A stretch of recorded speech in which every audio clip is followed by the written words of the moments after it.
When charging your vacuum, many customers are under the impression they have to have it placed on the wall for it to be charging. However, this isn't the case at all.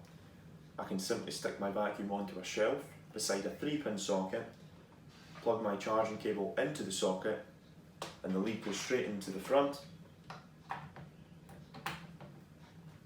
And as you can see, a blue light will start flashing to alert me that it's charging currently, and then when it's fully charged, this blue light will go off.